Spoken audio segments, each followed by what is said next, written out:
Hi అండి, అందరికీ నమస్కారం. Welcome to our SLVC channel. ఈరోజైతే మీకు నల్ల ద్రాక్ష పళ్ళతోటి జ్యూస్ అయితే చూపించాలనుకుంటున్నానండి. చాలా ఈజీగా చేసుకోవచ్చు, హెల్త్కి కూడా చాలా మంచిది ఇది.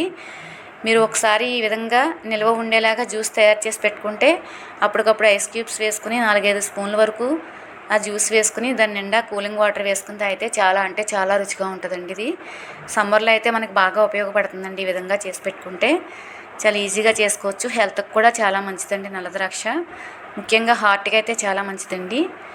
ప్రాసెస్ చూద్దాం. ముందుగా అయితే మీకు నేను ఒక 1/2 కిలో వరకు తీసుకున్నానండి ద్రాక్ష పళ్ళు. నల్ల ద్రాక్ష సీడ్స్తో ఉండేవేనండి ఇవి. దాంట్లో కొద్దిగా సాల్ట్ అయితే వేసి నేను 2-3 సార్లు శుభ్రంగా కడుక్కుంటున్నానండి.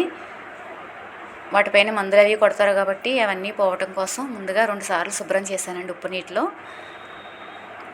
ఇలా శుభ్రం చేసిన వాటిని ఇలాగా చిల్లులుగా ఉండే గిన్నెలు అయితే తీసుకుంటున్నానండి. ఆవిరి మీద పెట్టుకోవాలి కాబట్టి కింద గిన్నెలో ఆవిరికి నీళ్ళు పెట్టుకునండి, పైన ద్రాక్ష పళ్ళు ఉన్న గిన్నె పెట్టుకుని చిల్లులతోటి మూత పెట్టేసుకుందాం ఆవిరి పట్టేలాగా.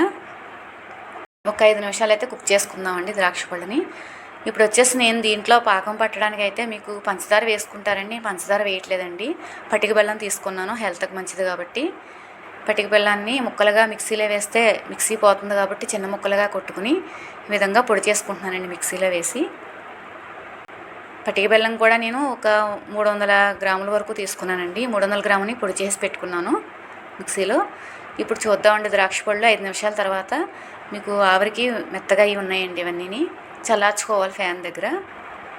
చల్లారిన తర్వాత మిక్సీలో వేసుకుని మనం వీటిని జ్యూస్ చేసుకుందాం. వాటర్ ఏమీ వేయకూడదండి, ఈ విధంగానే జ్యూస్ చేసుకోవాలి. బాగా మెత్తగా మిక్సీ పెట్టేసుకుందామండి ద్రాక్ష పళ్ళని.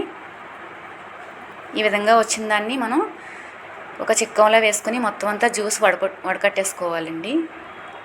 తుక్కేమీ లేకుండా కిందకి రసం అంతా వచ్చేసేలాగా మొత్తం చిక్కంలో వడకట్టేసుకునండి. కొద్దిగా లాస్ట్లో మీకు దాంట్లో రసం ఉందనిపించుకొని కొద్దిగా అయితే వాటర్ యాడ్ చేసుకొని మొత్తం పిండేసుకుందామండి.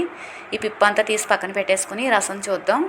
ఈ విధంగా వచ్చిందండి రసం అంతా, ద్రాక్ష రసం. దీంట్లో మీకు మనం పొడి చేసి పెట్టుకున్న 300 గ్రాములు పటిక బెల్లం పొడి వేసేసుకుంటున్నానండి. నాకైతే 1.5 కప్పు వచ్చింది ఆ పొడి.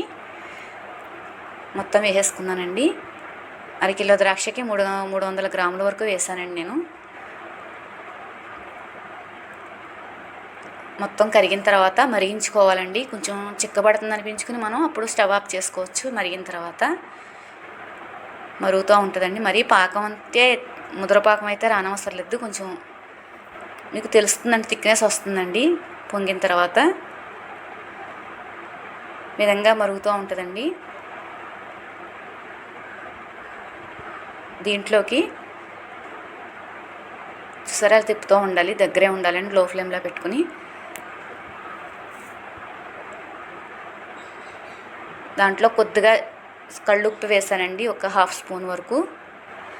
నిమ్మకాయ వేస్తానండి, నిమ్మరసం, ఒక నిమ్మ చెక్క వేసాను. ఎందుకంటే మీకు పంచదార పాకం పైన తెట్టులాగా కట్టకుండా నిమ్మరసం దాన్ని సరిపడగా ఉంచుతుందండి. పాకం ముద్ర పాకం రాకుండా పలుచగా పైన పొరలు కట్టేస్తుంది కదండి, అలా కట్టకుండా నిమ్మరసం వేయటం వల్ల పాకంలాగానే ఉంటుందండి. అందుకే వేసుకున్నాను నేనైతే. మొత్తం కలుపుకున్న తర్వాత మీకు చివరిగా వచ్చేసరికి ఇలా చిక్కదనంగా అనిపిస్తుందండి. అప్పుడు మనం స్టవ్ ఆఫ్ చేసేసుకోవచ్చు.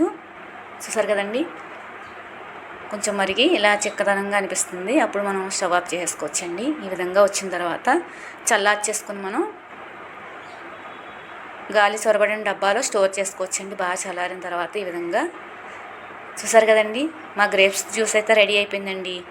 ఈ విధంగా చేసుకున్న దాన్ని మనం అప్పటికప్పుడు ఐస్ క్యూబ్స్ వేసుకొని కొద్దిగా వాటర్ అయితే వేసుకొని ఎండలోంచి వచ్చినప్పుడు అయితే చాలా బాగుంటుందండి ఈ విధంగా చేసుకున్న దాన్ని.